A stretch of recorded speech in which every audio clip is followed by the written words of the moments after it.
was like a female Oliver Twist, a little chimney sweep. No,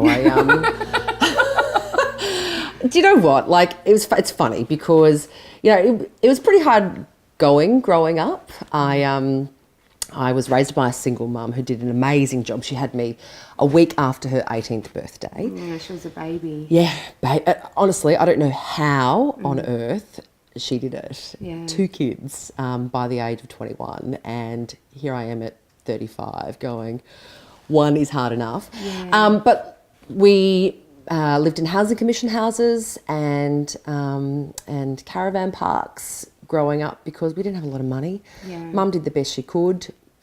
She worked when she could. She did a bit of bartending for a while.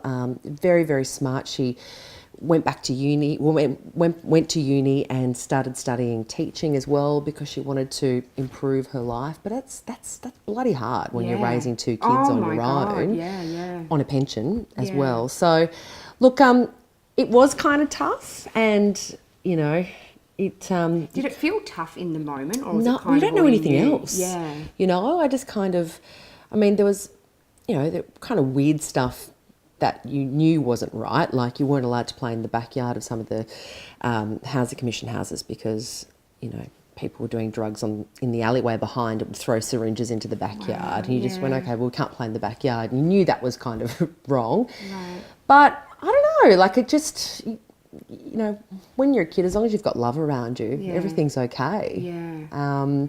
What about school? Was it rough as well, or was Do you know what? I can't really remember much of my schooling in Sydney. Right. I moved to Queensland when I was 7. Yeah. And I actually still remember my mum, she packed up the Sigma one day and said, right, we're moving to Queensland. And I was like Scott and Charlene? And she's like, yeah, like Scott and Charlene, we're moving to Queensland. My grandparents lived up there, so it was fantastic to be around some family. Yeah. No, school was fantastic, and school was really the making of me. I just became a massive nerd. I wasn't a popular kid. I was quite shy, like ridiculous perfectionist at school, to the point of it would just... Like, I was a bit kind of, I don't know, a bit nuts when it came to schoolwork. I was just so, kind of desperate to make a better life for myself. And my mum would say this all the time. She would say, you don't want to be here. You don't want to be in the situation where you're living week to week in a caravan park. You need to study hard. You need to do well in life so you aren't in this position. And I think, that is what made me strive. So I was this overachieving kid, and I wasn't a very relaxed kid. I was super stressed. And I actually remember once in high school, an English teacher who, was one of the most amazing people that I reckon I've ever met in my life. And she put me onto this incredible path of where I am now.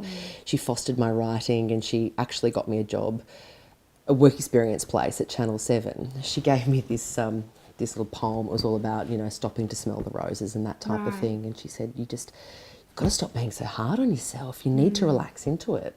And I think when you're really hard on yourself and you push yourself too much, things don't come as easily. And people can almost smell the desperation in a way or something. I don't know. Sometimes you can get too much in your own way. Yeah. Get out of your own way and just kind of change the way you think about it. And I think, it took me a long time, and I'm still trying to learn, but you just got to come from a place of where you just really enjoy something and you're happy in it. That's enough. And success kind of finds its way from there.